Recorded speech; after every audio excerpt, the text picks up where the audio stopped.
And welcome to week 5 of getting prepared for work. So what we've done so far is we've looked at how to do effective job searching. We've done CV and cover letters. We've looked at preparing for interview parts 1 and 2.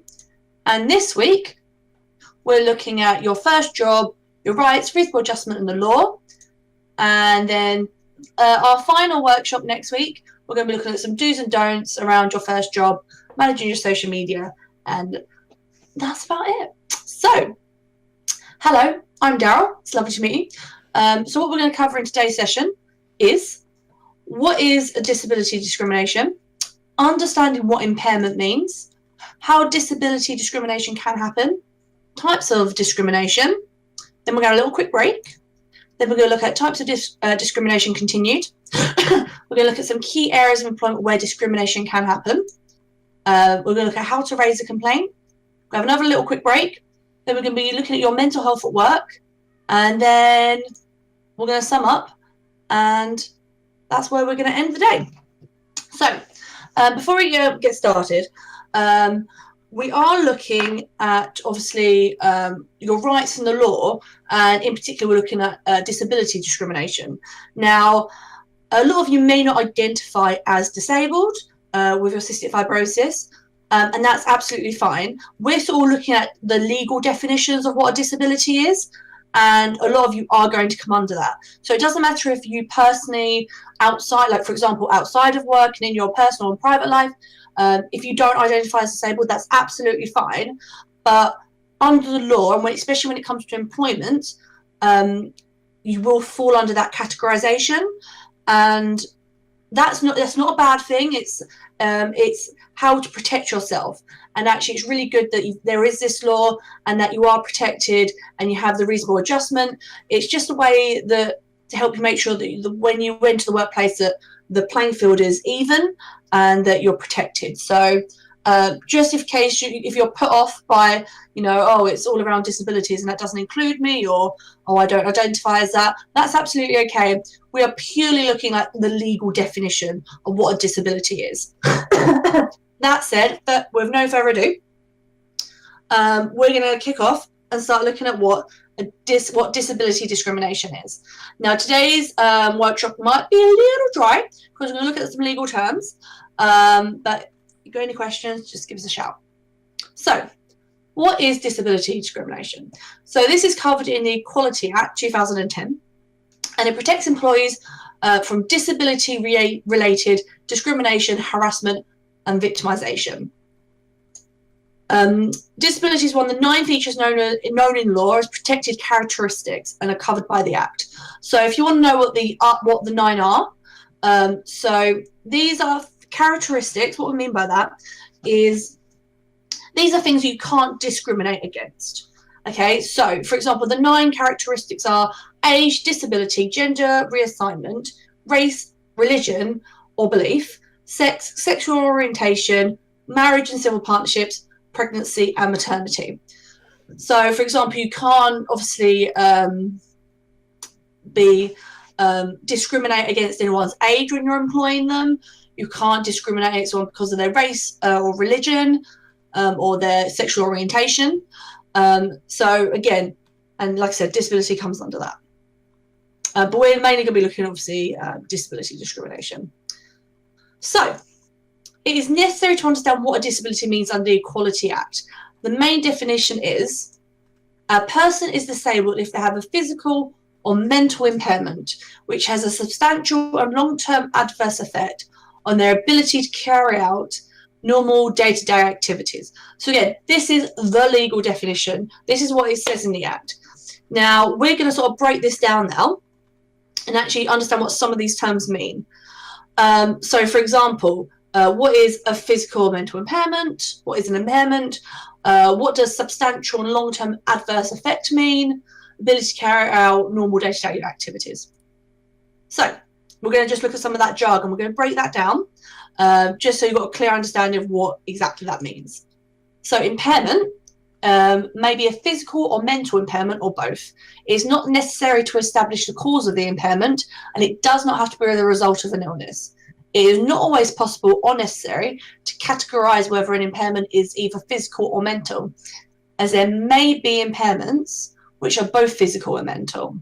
And while impairments which are visible can be easy to identify, there can be others which are not as obvious. For example, some mental health conditions. So that is what they define an impairment as. Let's have a quick look at what they mean by long term. So lasting at least a year or likely to be the rest of the person's life or recur. Substantial adverse effect. This is more than minor, so it may fluctuate or change and may not be present all the time. So it's just enough for it to obviously, for example, with CF, you might have days where you feel okay and can carry on, but there may be times when, like you said, you can't go into work or you aren't able to go to school or you have to go into hospital. That will have a substantial adverse effect on your life. Normal day-to-day activities. So this isn't really defined by the Act, but in and out of the workplace, they are taken to be common things for most people. For example, in employment, they might include interacting with colleagues, using a computer, writing, following instructions, keeping to a timetable, sitting down, standing up, driving, lifting and carrying everyday objects. That's pretty self-explanatory, but if you do have any questions, just let me know. So let's have a little look at what impairment means. So impairments can be physical, mental, or both, and impairments and their effects can fluctuate and may not be apparent at all times. So for a person to show the impairment is a disability under the Act, it generally needs to meet the key terms of the Act's main definition: that the condition is an impairment, that the impairment is long-term, that the impairment has a substantial adverse effect on their ability to carry out normal day-to-day activities. Also, whether an impairment is a disability would depend on all the facts and circumstances of the individual case. So I've broken this down because I just want to, like I said, this is sort of the legal definition. And again, I completely, you might not consider yourself disabled personally, but your especially cystic fibrosis definitely falls under this definition of, a disability and what an impairment is. So just to the legal jargon, just so you've got a clear understanding of what that is. We're now going to look at exactly how disability discrimination can happen. Now, the reason we're looking at this is because a lot of you listening or watching right now might think that, what is, if I said to you, what's disability discrimination? You would say something along the lines of, oh, well, if someone doesn't offer me a job because of my age or because of my race or, for example, because of my cystic fibrosis condition. Now, so that would be normal discrimination. But like I said, with disability discrimination, there is actually a few different ways that it can happen, as well as the obvious of someone, directly saying, right, I'm not going to employ you because of your disability. And it can be, and we're going to look at what those definitions are. And the reason we're going to do that is just so you're aware of how you may be discriminated against in the workplace. Because like I said, it's not always just straightforward, obvious, like, oh, this is what is happening. It can be quite detailed. So without further ado, there are 4 main types of discrimination within the protected characteristics of disability under the Equality Act 2010. So that is direct discrimination, indirect discrimination, harassment, victimization. And like I said, there are 2 additional types which apply solely to the protected characteristic, so disability. So discrimination arising from disability and failure to make reasonable adjustments. Now, you may have heard reasonable adjustments before. We're going to go into a bit more detail on that later. So yeah, these are the different ways you can be discriminated against under this under the law. So types of discrimination. First, we're going to look at direct discrimination. There are 3 types of direct discrimination. One, their disability. This is ordinary direct discrimination. The disability of someone they are associated with, such as a friend, family member, or colleague. This is direct discrimination by association. How they are perceived, that they are believed to have a disability, regardless of whether this is a perception is correct or not, that would be direct discrimination by perception. So this is just direct discrimination. Direct discrimination in all its forms could, for example, involve a decision not to employ someone, to dismiss them, withhold a promotion or training, offer poorer terms and conditions, or deny contractual benefits because of a disability. In all those circumstances, it cannot be justified and would be unlawful. So that is just some ways that you might be discriminated against. And like I said, this is very straightforward. Like, the reason you're not being hired, the reason you're not getting a promotion is because of your disability. And that's that. The second type of discrimination we're going to look at is indirect discrimination.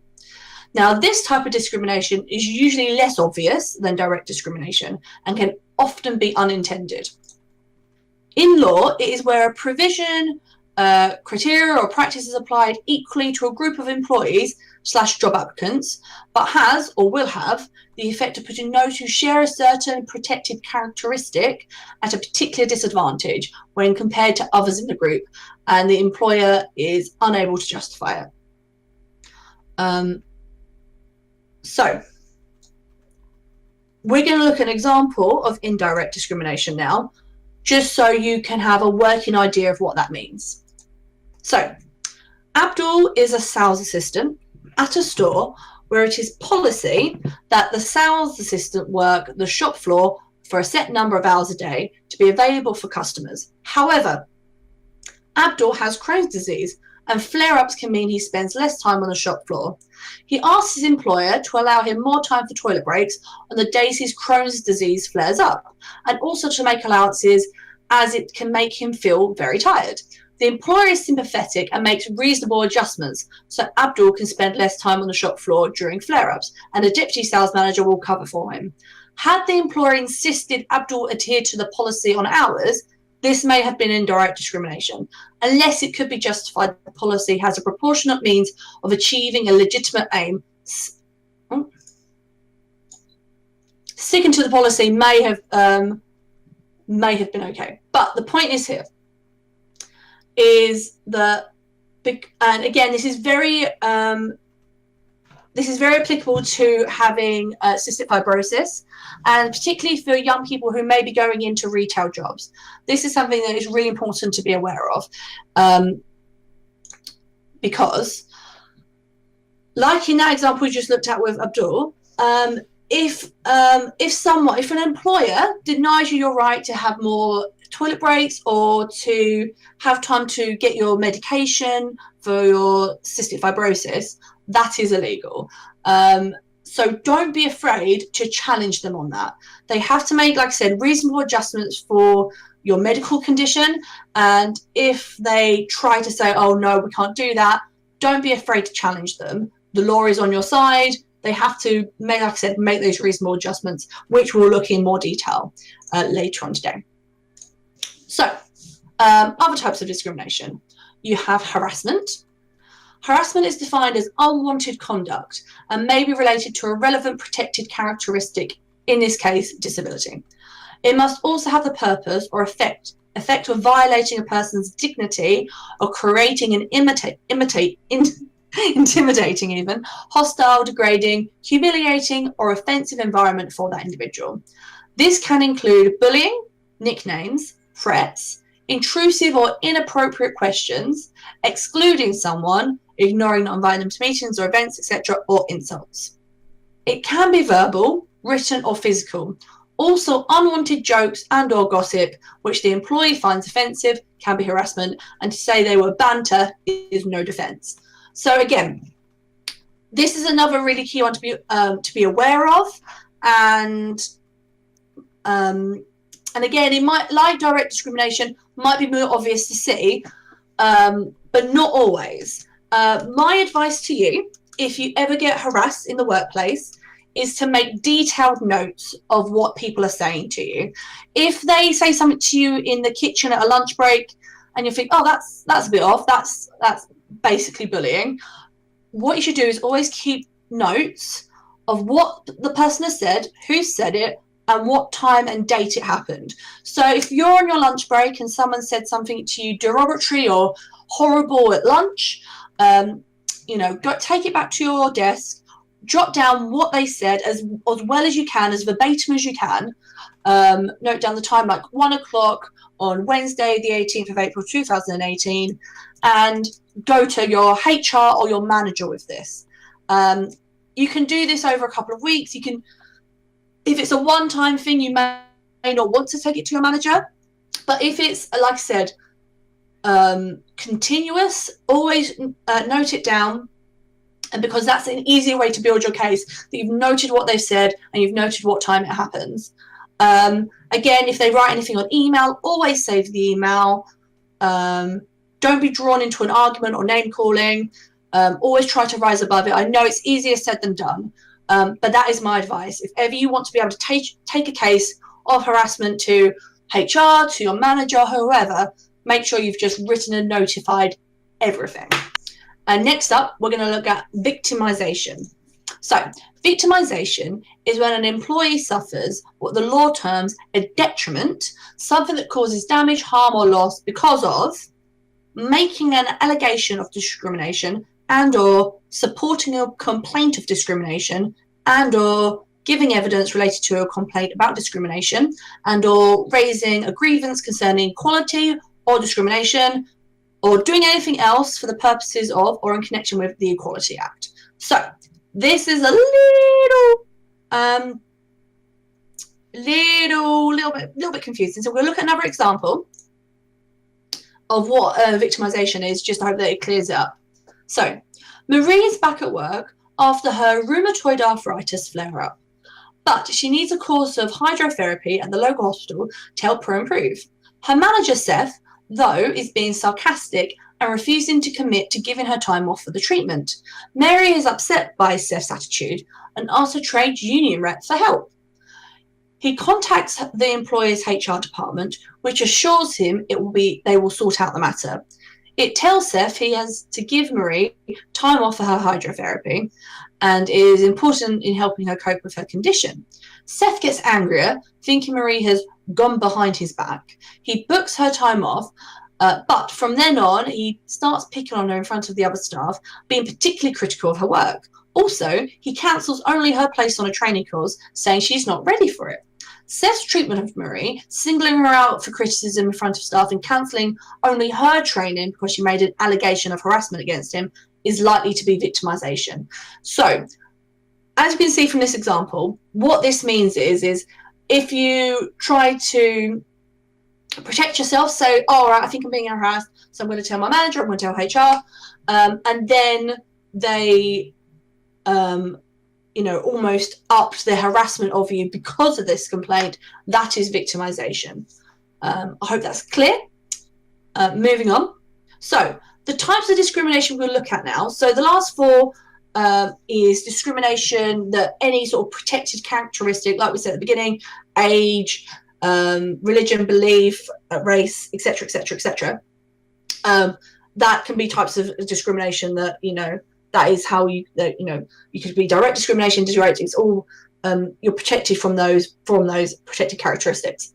The types of discrimination we're going to look at now are only sort of come under disability, if that makes sense. So, discrimination arising from disability. So the Equality Act also protects an employee from what the law terms discrimination arising from disability. This is where they are treated unfavourably, not because of the disability itself, but because of something linked to the disability. The disabled person claiming this type of discrimination does not have to compare their treatment to how someone else is treated. Examples of something connected with a disability might include absence from work because of an illness, problems with movement, difficulties with reading, writing, talking, listening, or understanding.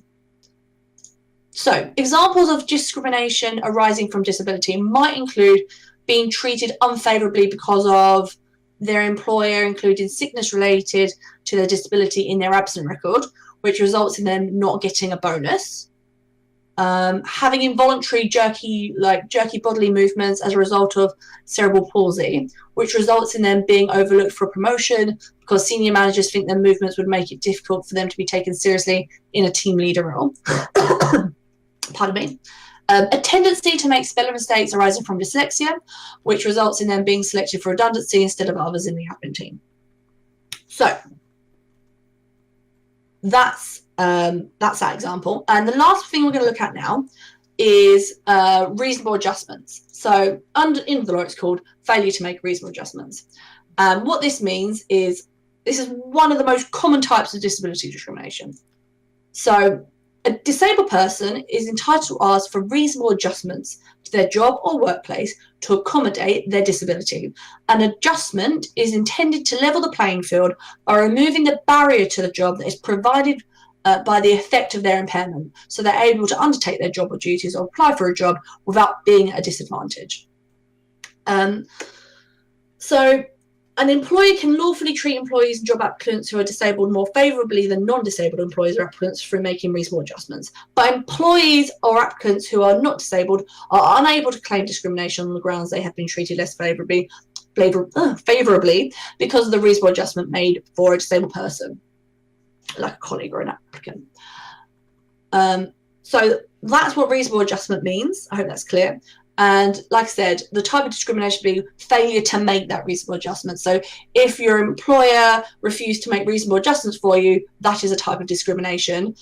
And like I said, this is one of the most fairly common types. So this is one to be really aware of. Just as a heads up, this also includes the recruitment process. If you have an interview and you indicate that you might need help, like having access to the building, for example, if you're in a wheelchair and you need to make sure there's a lift or a ramp to get into the building, it is on the employer or the person interviewing you to make sure that you're able to access the building, able to get in for the interview. If they don't do that, that is discrimination. So the last thing I'm going to look at, not the last thing, but I just want to look at quickly, is access to work. This is a government-funded scheme that can help to fund equipment, software, and other support if cost is a barrier to making reasonable adjustments. So just so you know that if you're ever at work, and let's see if this will work. If you're at work and you need, for example, money for equipment or anything else, this is and obviously it will cost money. If your employer tries to say, oh well, it's too expensive, there is this scheme, just so you're aware of it, okay? Because again, that's no reason not to be making this. So it's a government website, and it's how you get eligible, how it works, how to apply, and like I said, the link is here. I know Baha and Harley are going to send these around, so if you ever need it, it's always here. But really important, especially when you're going in, to make sure that you get everything you need. So let's have a quick look at an example of reasonable adjustment, just so we're completely clear on what it means. So Abigail's multiple sclerosis, my words are really bad today. Multiple sclerosis has worsened. She has an adapted car, so can still drive, but now finds it difficult walking from the nearest public car park to the head office where she works. She asks her employer if she could park in one of the company car park spaces underneath the office. Her employer turns down her requests. It says the spaces are exclusively for managers and the board. All are allocated, and giving her a space would be outside the car park policy. It suggests she should consider getting a wheelchair. Abigail responds that she still tries to walk as far as she can, but the distance from the public car park to the office has become too much. She adds that she is not yet ready for a wheelchair, and this would only further weaken her muscles. The employer's refusal to give her or find her a space is likely to be a failure to make a reasonable adjustment. So I hope that's really clear. So like I said, a reasonable adjustment is just changing something in the workplace to make sure that someone who, legally classed as having a disability are able to do their job. Like I said, it's all about leveling that playing field. So I'm just going to run through this. I'm not going to go into too much detail. If you want me more detail on this, I'm sure Baha or Holly would give it to you. But I just want to highlight some key areas of employment where discrimination can happen. So there are many areas where workplace disability discrimination can occur, but there are 7 in particular. So there is recruitment. So like an employer must be able to make sure that a disabled person are able to apply. And again, this is like we just talked about, this is making, ensure asking any disabled applicants that if they need any reasonable adjustments, often called like access requirements for any particular part of the recruitment process. So recruitment, I think we've talked a bit about. Pay, terms and conditions of employment. This could be, it's very important to ensure there are no terms and conditions that disadvantage or exclude people because of their disability or perceived disability or association with a person with a disability. So, for example, this might include pay, sick pay, a bonus, death in service benefits, parental leave or compassionate leave. And so, just be aware that, you're not being discriminated against with your sick leave. For example, if you need to take your time off with your illness. So, and you've got to just make sure that, obviously that all reasonable adjustments are made for you. Again, sickness absence, I've just sort of covered that. But managing sickness absence, so, employees don't discriminate against, employees don't discriminate against disabled employees is very, very important, but just be aware that, the issue is quite contentious, but make sure that, sickness absence is something you're aware of.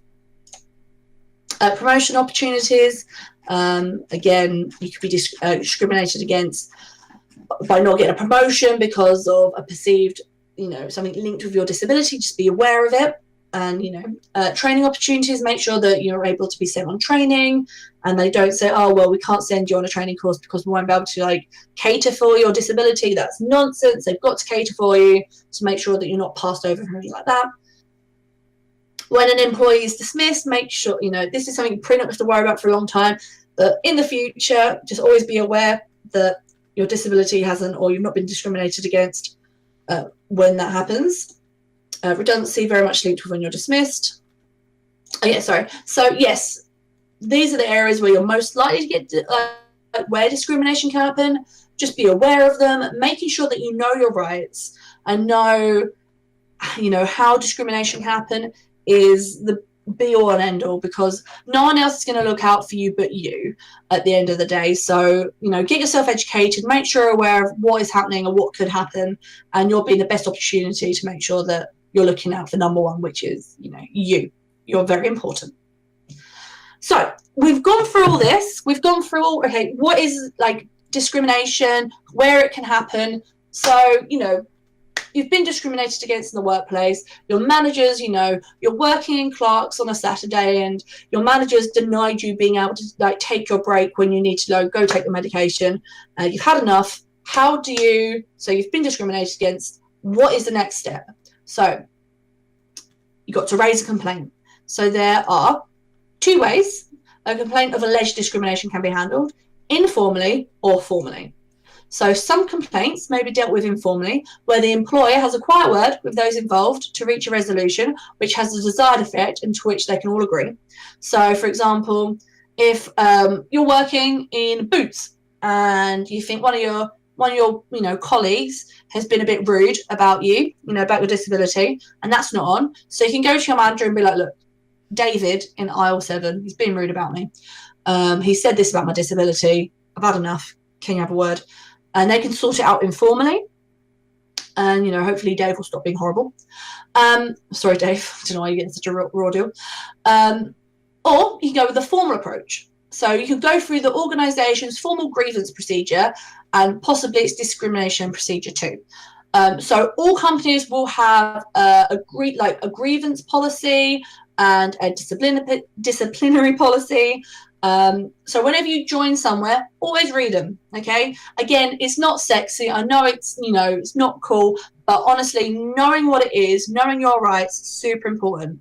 And if ever you're worried that, someone is harassing you or whatever, knowing what the policy is key, absolutely key. And, like I said, most things can be sorted out formally, like informally, sorry, but sometimes they can't be, and so you have to go down the formal approach. All employers should have discipline and grievance procedures, like I just said, and each employee's contract of employment should include information where the details can be easily found. Always, and if you can't, ask HR, ask your manager, and if they can't satisfactorily tell you where it is, then, don't be afraid to kick up a fuss, my friend.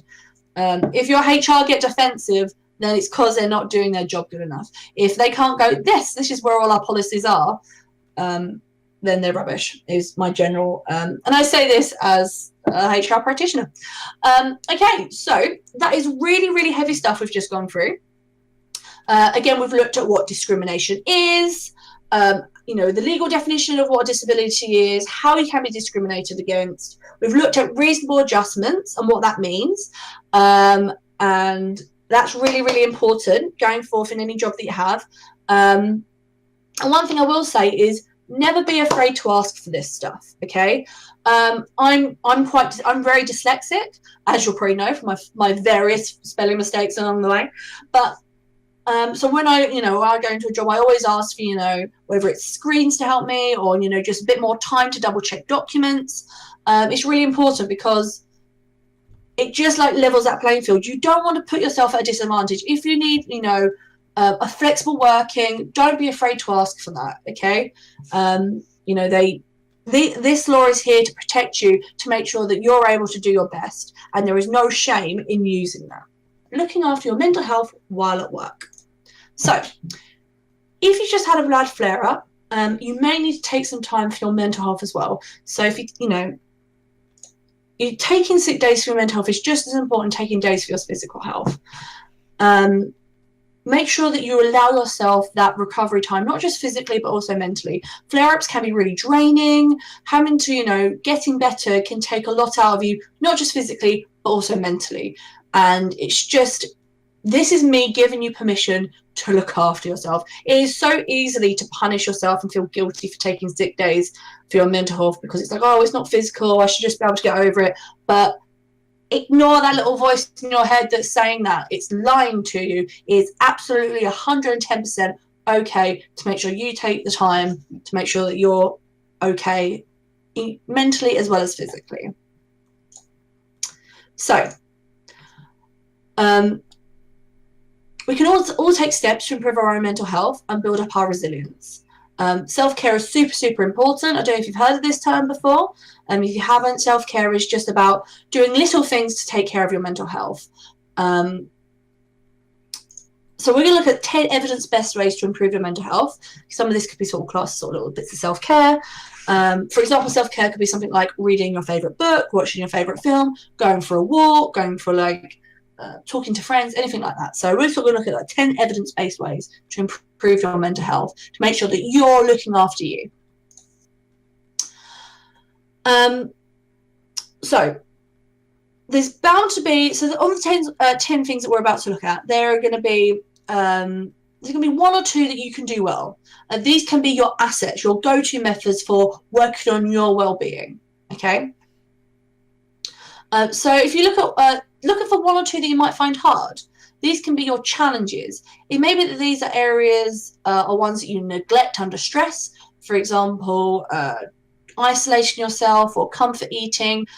These are examples of ways we try to cope that are the opposite of what the evidence tells us that your mental health needs. So these are going to be, so out of these 10 things that 10 base ways to improve your mental health that we're looking at, you're going to look at a couple that are your assets, your go-to methods for working on your well-being.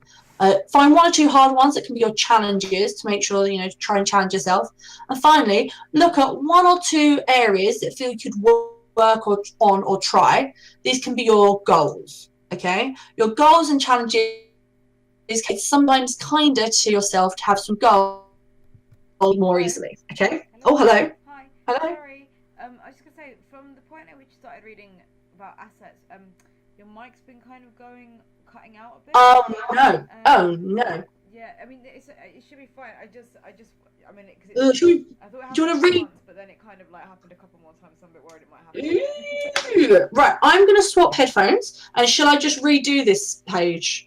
Yeah, just for it's totally up to you. If you want Would that be? I would say, would that be better for you? Because like I said, I don't mind quickly redoing. It's not like, yeah, hang on.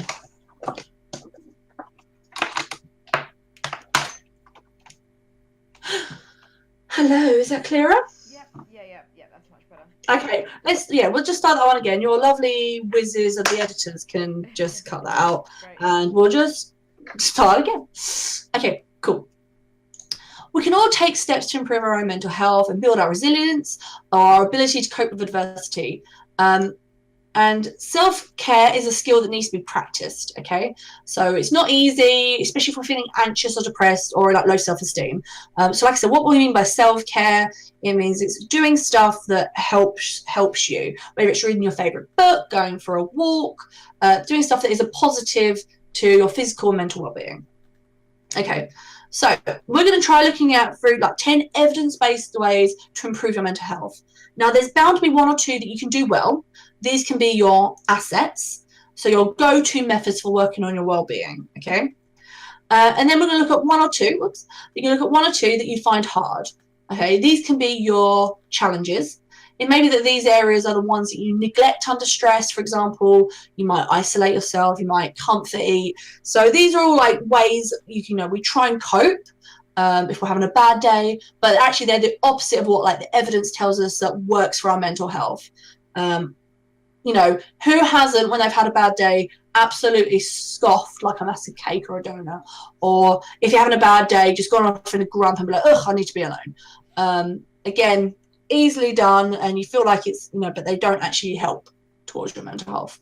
And finally, we're going to look at one or two areas that you feel you could work on or try. These can be your goals.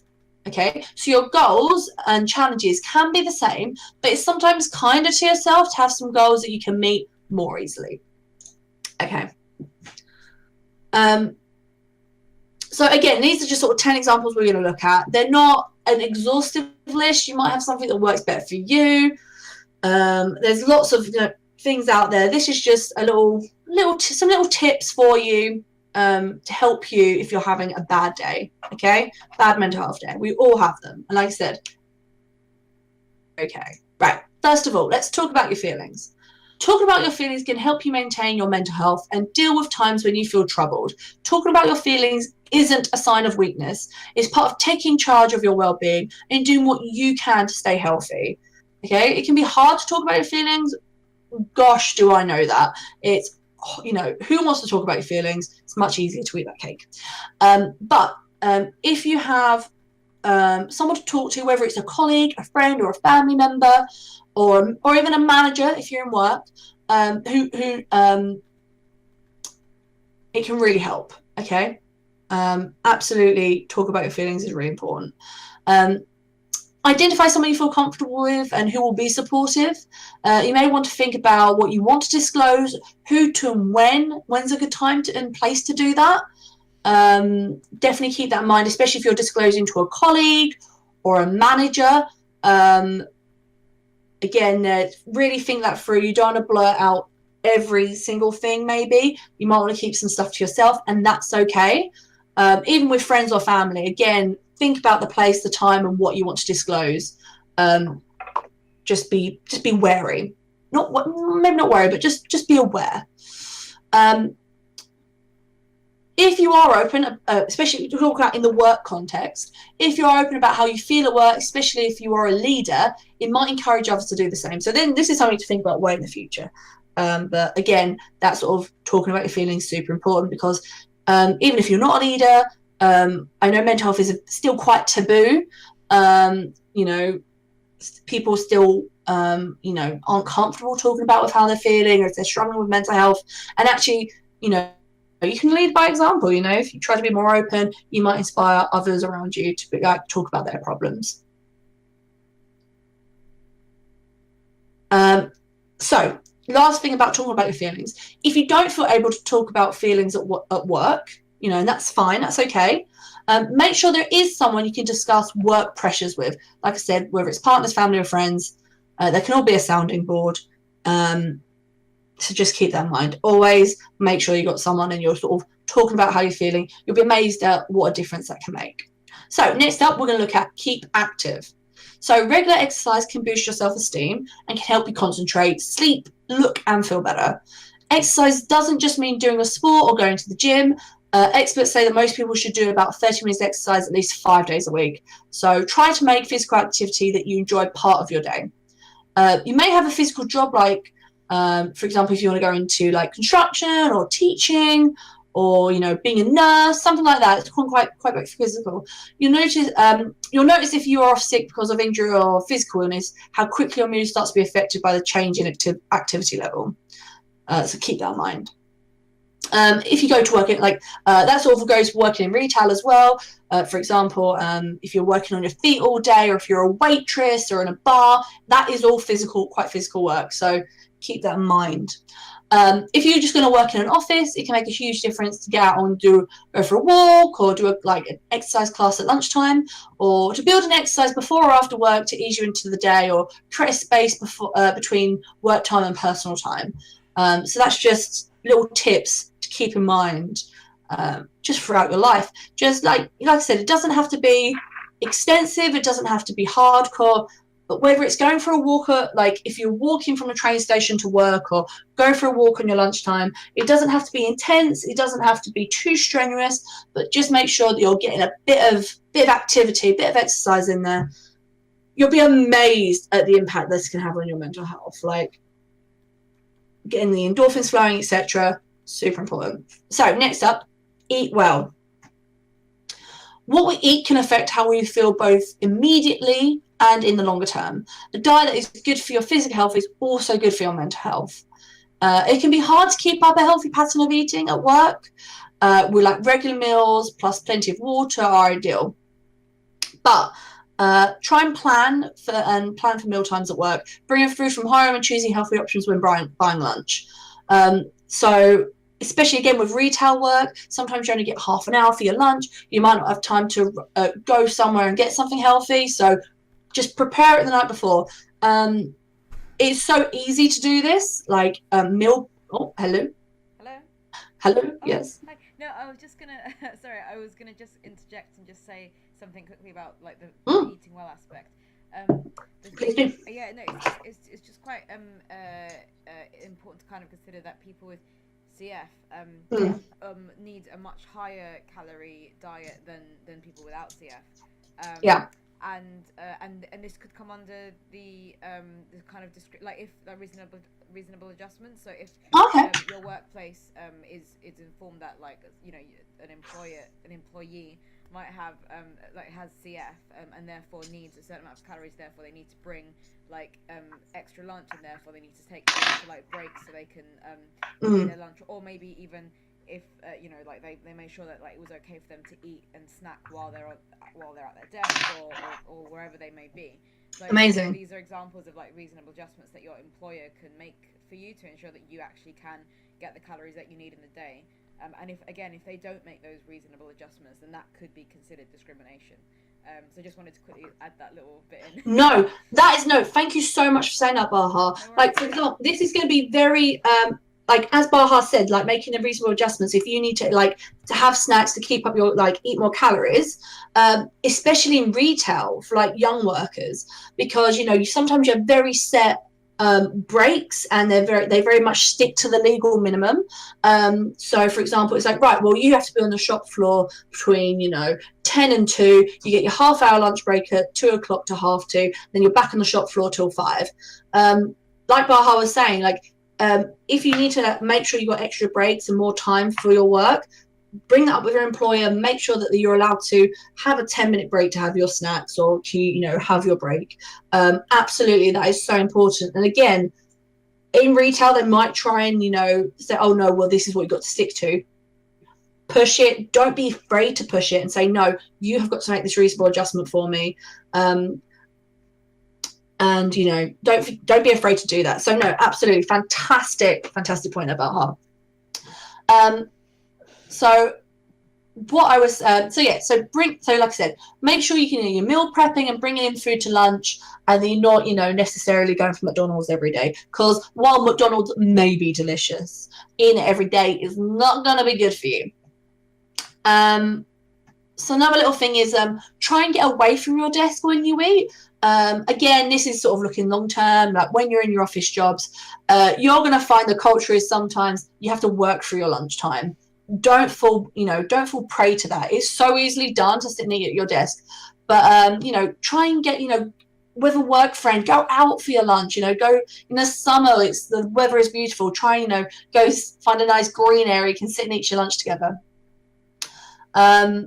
Just do nice things. It's nice to, make a friend at lunch break rather than sitting at your desk as it is.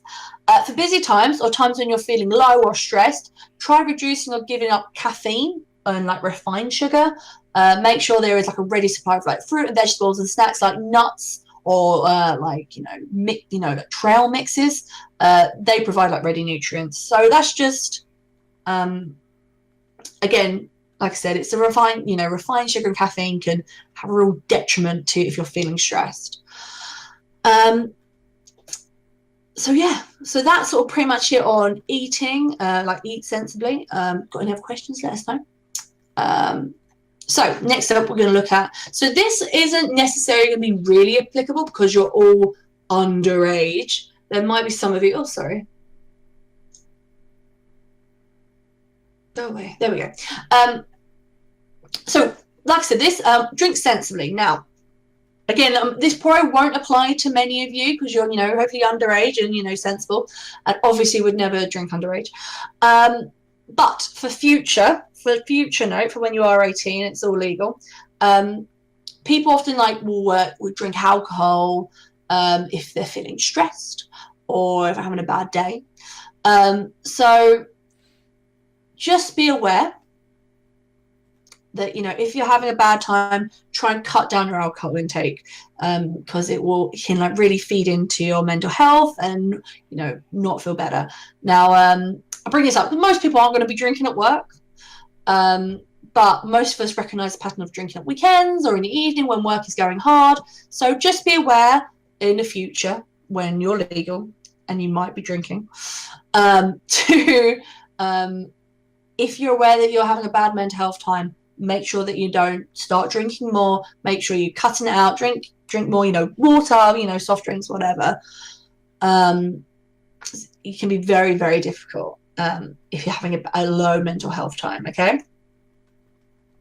So, next up, keep in touch. Relationships are key to our mental health.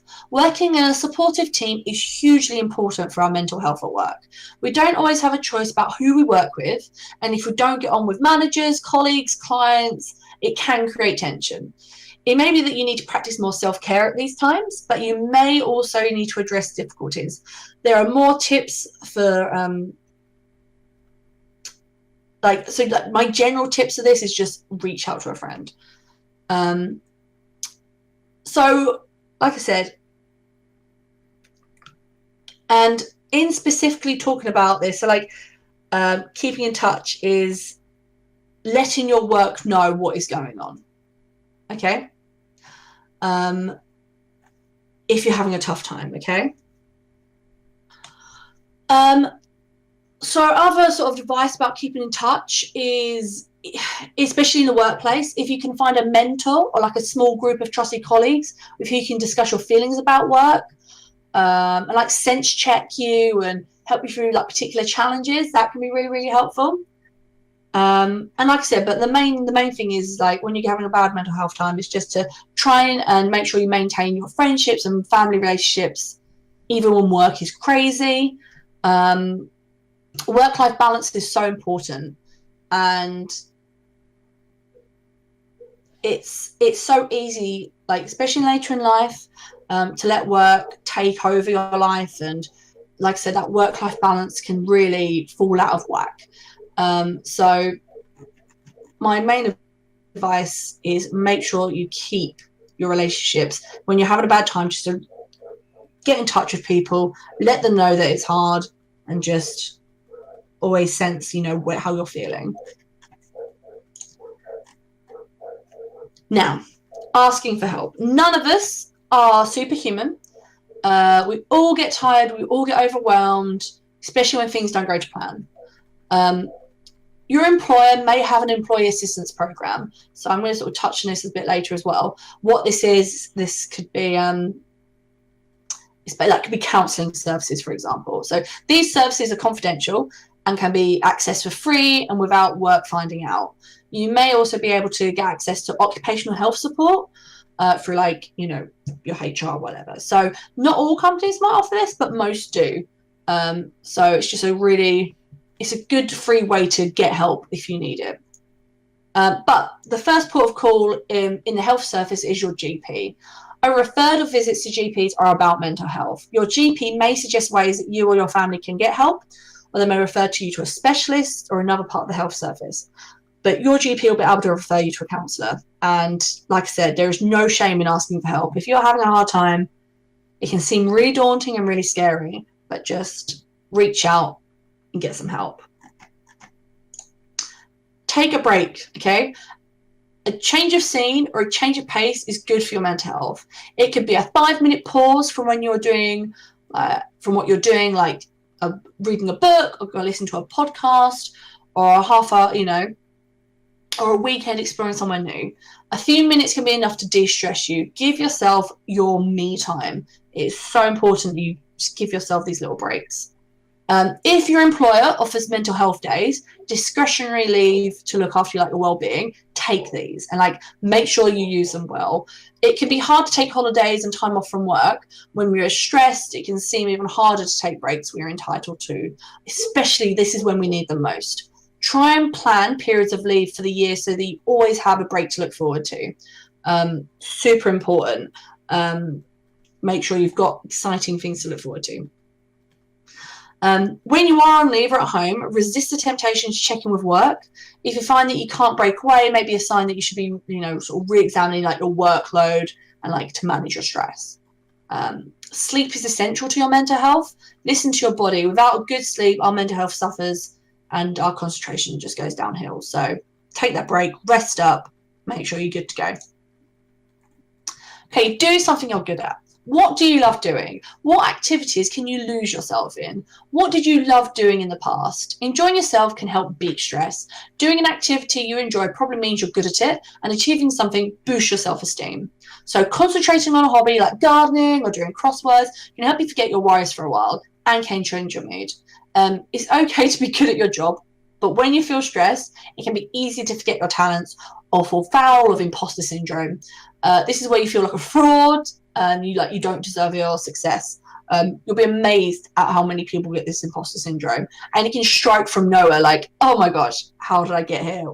I'm not qualified enough. Oh gosh, everyone's gonna think I'm rubbish. It happens to the best of us. So if possible, you should plan your workload to include tasks you're good at, such as to sandwich things will be harder or more stressful. At work, you might have a hobby you'd like to share or join in with colleagues. A work cycling club, like a book group or a crafting group, can be great ways to share skills with others. I know, so I've done some great stuff with some of my old companies. We've done treasure hunts, quizzes and stuff like that. So if you're at work and you've got, for example, a knack for quizzes, that might be something you want to organize, get everyone from work together, get everyone in teams, do something like that. It can be really fun. So do something good that will make you feel good. Quite important, this one. You have to accept who you are. We are all different, okay? It's much healthier to accept that you're unique than to wish you were more like someone else. Feeling good about yourself boosts your confidence to learn new skills, visit new places, and make new friends. Good self-esteem helps you cope when life takes a difficult turn. Be proud of who you are. Recognize and accept the things you may not be good at, but also focus on what you can do well. If there's anything about yourself you would like to change, are your expectations realistic? If they are, work towards a change in small steps. Don't do a drastic I've got to learn a language in a month. You're setting goals you can't reach. You're setting yourself up for failure. If there is something you want to change about yourself, make sure it's realistic, but make sure that you're giving yourself enough time. And most importantly, do not punish yourself if you don't reach that goal, okay? Adjust your timeline. If you've set yourself a goal in a month and you're not going to reach it, go, right, okay, well, I've got to adjust it. And don't punish yourself, okay? life happens. Sometimes goalposts have to change. So self-acceptance and self-care can be very hard when you have mental health problems. An ongoing challenge, people you have to work on. It can be tempting to invest everything in building self-esteem around like work success, specifically here. That often means that people with mental health problems give everything at work and are high achievers. It also creates risks that when things go wrong, when mistakes are made, and they will happen, or when change is necessary, people can take it personally. And you will not be alone if you recognize yourself in this. It is so easy, when something goes wrong, if you're not in a good place, mentally, you can feel like it's the end of the world. You're not going to give yourself that clarity. So just remember, trying to pace yourself is very important, and actually trying to get some distance, especially when it comes to work. So mindfulness is a form of meditation that involves like paying deliberate attention to what is happening as it happens. Mindfulness practice can help us be more present with ourselves, our work, and our families. It can help us feel more connected, take stock, and be compassionate to ourselves and others. You can find out about more mindfulness meditation. You can Google it. There's apps. So maybe if this is something you're struggling with, that is something you can look into. Okay, last but not least, things that we're going to look at is care for others. Caring for others is often as important part of keeping up relationships with people close to you. Working life can provide opportunities to care for others. Contributing through vocational jobs like nursing or care work can be hugely significant for mental health. In other jobs, you can choose to be there for colleagues, either as a teammate or as a line manager, or with strategies like coaching and training is a good way to support others. Helping can make us feel needed and valued, and that boosts our self-esteem. Volunteering can be hugely rewarding, and it helps us to see the world through like another angle. This can help put our own problems into perspective. Many companies have volunteering opportunities, and like corporate social responsibility programs enable staff to get involved in community work. More importantly, you can be doing, like some of you may be doing volunteering now. You can be doing volunteering through your school or in your community. And I think if we go way back to week 1, I've mentioned some like volunteering charities called Be Inspired. You can be doing volunteering through that. So if you're having a bad time, like I said, helping others can make the difference. Cool. So like I said, pick some of the, remember back to the last slide, you want to have your assets, you want to have your challenges, you're going to want to have your goals, okay? So look at this list, think about what you can do. Like I said, this is not an exhaustive list. You could have lots of other things that help you, check in and what you can do to help improve your mental health. But if you're struggling, this list is here to just get you started. So we mentioned a bit in the last slide about getting help. And like I said, it can sometimes seem a bit overwhelming about knowing where to go. So here we've just listed just a few. Like I said, again, this is not an exhaustive list, but for those bad days, it's just a good little list you can look at to know where to start. So where can you get help with mental health? So first port of call is your GP. And as we mentioned before, they can put you in touch with counsellors or refer you to other parts of the health service. They will be, obviously, should be the first logical step. If you're at work, you might have occupational work or an employee assistance program. These are usually free and are completely confidential. Like, it's not shared with work that you're doing it. And again, these are it's like counselling, advice, and all that sorts of things. So super, super useful. Not all companies have them, but you know what? One of the great things to check out is when you join somewhere and they ask about what the benefits are. Finding out if they've got occupational health or like an employee assistance program is really, really cool. Also a good sign they're a good company because they want to look after people. So first up, we have the Cystic Fibrosis Trust. Now, if you click this link, if we look at this page, it's got information and support for young people. It's got loads of information about, secondary school, high school, and there's a load of useful websites. So this is like a list within a list, which is what I love. But again, there's all these places you can go that give support, and everything else. So if ever you need a page to go, this is a really good one to check out. So Cystic Fibrosis Trust. Check us out. Next up, we have Childline. Pretty self-explanatory. If you click the link, it will take you to Childline. We have Mind. If you've ever, so again, we can have a quick look at their website. They've got lots of stuff around mental health, and they're really, really great with lots of advice around mental health and all that sorts of stuff. Here again, mentalhealth.org, again, another sort of charity based in the UK, and they give lots of advice around mental health and how to cope and what to do.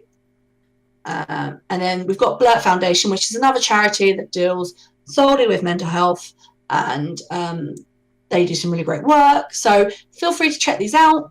And yeah, so these are, and one last one, we've got this one is, we'll have a quick look. So, oh, good, computer's broken. This is very specific. So the other ones are very general mental health website, general, but like, you know, mental health in general, whether it's personally to do with work. This website is very specific to work, and you know, you can log on, get free confidential advice, etc., etc., etc. So that's what those are.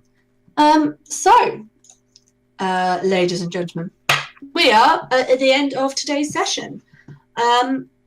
We have covered a lot today, and it's been quite information heavy. We've looked at like the legal definition of what a disability is. We've looked at what, you know, discrimination against a disability is, direct discrimination, indirect, harassment, victimization, and then obviously the other, looking at reasonable adjustments, etc. And you know what you're entitled to with reasonable adjustments.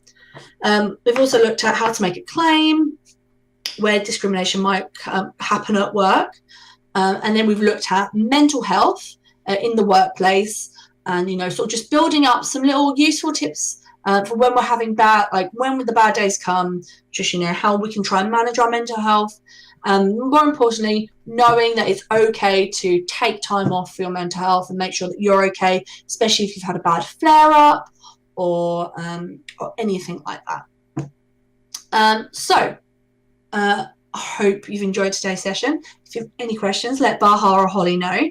And I look forward to seeing you for our final session next week, looking at some do's and don'ts in the workplace and how to sort of manage your social media profiles. So goodbye and have a good day.